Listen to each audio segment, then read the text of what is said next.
Bedroom মেকওভারের জন্য এই সুন্দর সেলফটা কিনেছি। এই সেলফটা গোছাতে গোছাতে প্রত্যেকটা জিনিসের ছোট্ট ছোট্ট গল্প তোমাদের সঙ্গে শেয়ার করব। যেমন প্রথমেই বলি, এই গণেশটি বিষ্ণুপুর ঘুরতে গিয়ে পোড়ামাটির গণেশটি কিনেছিলাম। আর এই গণেশ স্বয়ং এসেছেন মুম্বাই থেকে। আমার বন্ধু চিন্ময় ঘুরতে গেছিল মুম্বাই, আমাদেরকে দিয়েছিল। আর এনার তো একটা আলাদাই গল্প আছে। মায়াপুর ঘুরতে গেছিলাম, অনেক কিছু কিনেছি একটা দোকান থেকে, 20 টাকা সে ফেরত দেবে না। হঠাৎ এনাকে চোখে পড়লো, নিয়ে নিলাম। আর এই বুদ্ধদেবের গল্প আমি জানি না, কারণ বিয়ের আগে এটা আমার হাজব্যান্ড কিনে এনেছিল, কোথা থেকে ঠিক বলতে পারবো না।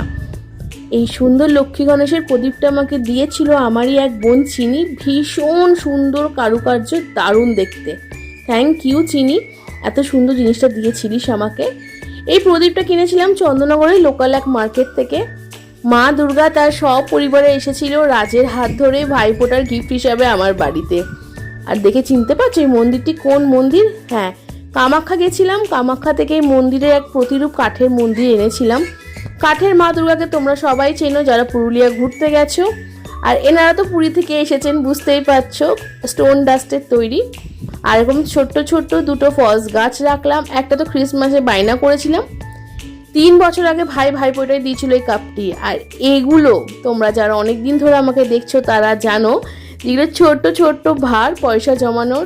পু আছে যেটা ভরে এসেছে প্রায়, হ্যালো কিটিতে কিচ্ছু ভরিনি আমি এখনো।